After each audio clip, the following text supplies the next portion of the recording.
दोस्तों, जैसा कि आप सभी जानते हैं कि इस समय यूपीएससी, एपीएफसी के पेपर को लेकर तमाम बातें चल रही हैं कि पेपर लीक हुआ था। कुछ तथाकथित रूप से सबूत भी वायरल हो रहे हैं। व्हाट्सएप पे जो तस्वीरें पेपर की वायरल हो रही थी, 2 जुलाई को दूसरी पाली में एग्ज़ाम के आधा घंटे पहले से ही वो तस्वीरें वायरल हो रही थी व्हाट्सएप पे।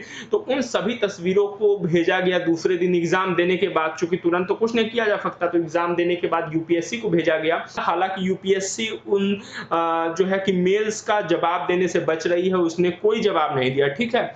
तो उस समय चूँकि ऐसी बातें एक ऊपरी तौर पे ये निश्चित हो रहा था, ऊपरी तौर पे लग रहा था कि शायद ऐसा हुआ है और उस दौरान तुरंत कुछ कह पाना कि क्या हुआ है, क्या गड़बड़ी हुई है, यह उचित नहीं था, इसलिए इंतज़ार किया जा रहा था रिज़ल्ट का। जब रिज़ल्ट आया तो उसमें तमाम विश्लेषण किया गया। ये जो थंबनेल है, इसी वीडियो में लगभग 14-15 मिनट की वो वीडियो है। इसी वीडियो में हम लोगों ने एक डिटेल एनालिसिस देखा है। आप देख सकते हैं एग्ज़ाम के सेंटर वाइज़ देखा है, कहाँ से कितने लोग सेलेक्ट हो रहे हैं। यूपीएससी, सीएसई में उस सेंटर से कितने लोग सेलेक्ट हुए हैं। ईओ के पेपर में कितने लोग सेलेक्ट हुए हैं, एपीएफसी के पेपर में कितने लोग सेलेक्ट हुए हैं, ठीक है? और जबकि सिलेबस ईपीएफओ और एपीएफसी का जो है कि लगभग समान रहता है और एपीएफसी में डिफिकल्टी लेवल थोड़ी हाई रहती है। तो वही अभ्यर्थी जो कि ईपीएफओ के पेपर में फेल कर गए हैं, एपीएफसी के पेपर में उनके बहुत अच्छे नंबर आए हुए हैं, ठीक है? इलाहाबाद और लखनऊ के सेंटर पे ऐसा बहुत अधिक बूम किया हुआ है। यूपीएससी, सीएसई और ईओ के पेपर की तुलना में ये जो तीसरा पेपर है एपीएफसी में, यहाँ पे सक्सेस रेट इन सेंटर्स पे बहुत अधिक है।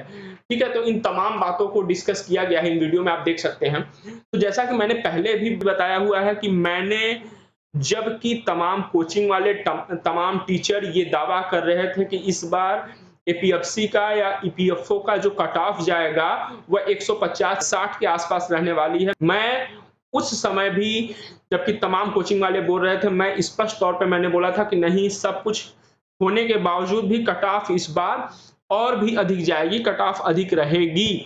तो ये मैं किसी बिहाफ पे बोल रहा था और आप समझ सकते हैं कि मैं किस बिहाफ पे बोल रहा था, आप खुद से समझिए। मैं अभी बता दूँगा कि मैं कौन हूँ और मैं इस विषय पर बात क्यों कर रहा हूँ, मैं ये भी बता दूँगा और मैं ये भी बताऊँगा कि मैं आपके लिए क्या कर सकता हूँ और आपको खुद के लिए क्या करना चाहिए। तो अगर आप वो वीडियो देखना चाहते हैं या सबूत देखना चाहते हैं, तो आप जाकर इस वीडियो में ये आप सर्च करेंगे, यहाँ पे जाइए, लगभग 48 सेकंड पे मैंने ये बात कही है, ठीक है? इस वीडियो में तो बल्कि मैंने एक डिजिट भी दिया हुआ था, 190 से 200 के आसपास इसके बीच रहने वाली, लेकिन तमाम लोगों ने जो है कि कहा कि नहीं, इतना नहीं हो सकता, ये नहीं हो सकता, वो नहीं हो सकता, तो मैंने बाद में उसको वीडियो से एडिट कर दिया, ठीक है? कि अभ्यर्थियों में थोड़ा ये टेंशन वगैरह की भावना ना उत्पन्न हो, इसलिए मैंने वो साइड कट कर दिया, लेकिन अभी भी उसमें है कि कट ऑफ हाई जाएगी, आप देख सकते हैं। अच्छा, ये हुई बात। और दूसरी बात कि मैं इस विषय पर क्यों बात कर रहा हूँ, ठीक है? मैंने, देखिए, सीधी-सी बात है कि मैं एक यूपीएससी एस्पिरेंट हूँ, मैं 2 बार यूपीएससी, सीएससी के मेंस में बैठा हुआ हूँ और 1 बार ईपीएफओ का मैंने इंटरव्यू दिया हुआ है। मैं इस बार तो मैंने दिया हुआ था, फॉर्म भरा हुआ था ईपीएफओ का, लेकिन मैं इस बार पेपर नहीं दिया क्योंकि इस बार सीसैट में मेरे साथ भी ब्लंडर हुआ, जैसा कि आप सभी जानते हैं, तमाम लोगों के साथ हुआ है।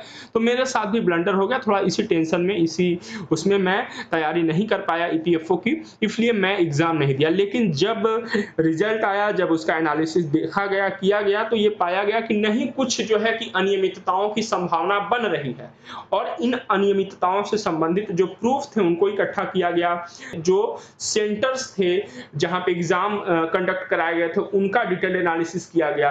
तो इन सब से जो बात निकल के आ रही है कि नहीं, कुछ तो अनियमितता की संभावना बनती है, ठीक? तो कुछ ग्रुप बनाए गए, वहाँ पे अभ्यर्थी जुड़े, वो तमाम तरीके से अपनी बात रख रहे हैं कि नहीं, इस मुद्दे को आगे बढ़ाया जाए, इस मुद्दे में असल में क्या हुआ ये जानने की कोशिश करी जाए, ठीक? तो मैं आपके लिए क्या कर सकता हूँ? देखिए, जो है कि आप सबको एक बड़े भाई की तरह, एक मेंटर की तरह मैं आपको गाइड ज़रूर कर सकता हूँ, लेकिन असल में सामने आकर आपको ही अपने अधिकारों के लिए लड़ना होगा। खुद के लिए, अपने अधिकारों के लिए लड़िए, दूसरा कोई आपके लिए कुछ नहीं करने जा रहा, ये बात जान लीजिए। आप क्या कर सकते हैं? आप यूपीएससी को मेल करिए, पहली बात। दूसरी बात, आप मीडिया से कॉन्टैक्ट करने की कोशिश करिए। ग्रुप में तमाम बात करी जा रही थी मीडिया से कॉन्टैक्ट करने की, लेकिन मीडिया से कॉन्टैक्ट नहीं हो पाया या किसी कारण से लोग करने से बच रहे हैं क्योंकि मीडिया वाले बोल रहे हैं कि यही आपको अपने चेहरे के साथ सामने आना होगा। तो लोग इन सब चीज़ों से डर रहे हैं। देखिए, आपको अपने अधिकार के लिए लड़ना होगा। आप सीसैट वाला मुद्दा जान रहे हैं, उसमें भी हम लोगों की लड़ाई चल रही है। उसमें भी बैक एंड सपोर्ट हम लोग कर रहे हैं। जितना हो सकता है अपने लेवल पे कर रहे हैं और अभ्यर्थियों को कनेक्ट करने की कोशिश कर रहे हैं। तो आपको तो अपने अधिकारों के लिए खुद से लड़ना होगा, ठीक?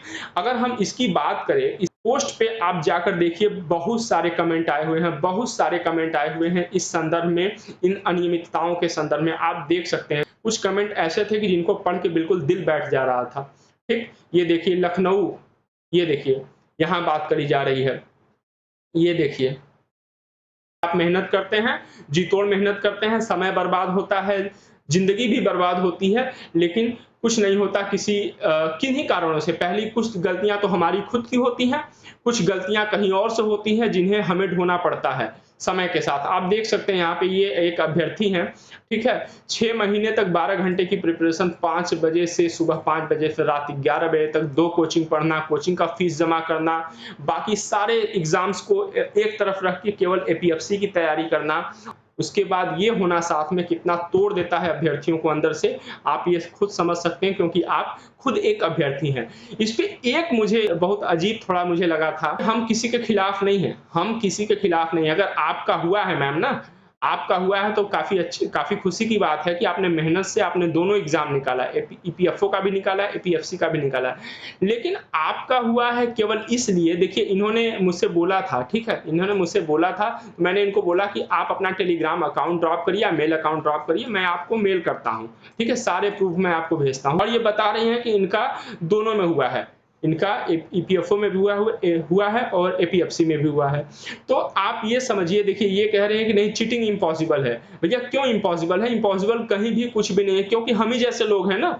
कोई भी संस्था लोगों से बनती है और जब लोग ही ईमानदार नहीं रहेंगे तो फिर कोई भी संस्था की जो अकाउंटेबिलिटी होगी या एथिक्स होगा या इंटीग्रिटी होगी, वो कैसे जो है कि कहा जा सकता है कि नहीं वो प्योर है, प्योरिटी है, ठीक है? तो अगर आपका हुआ है तो इसके लिए आपको बहुत-बहुत शुभकामनाएँ, आपने मेहनत से किया। लेकिन आपका हो गया है, बाकी अभ्यर्थियों का नहीं हुआ है, इसलिए हम लोग आवाज़ ना उठाएँ, तो ये बिल्कुल गलत बात है।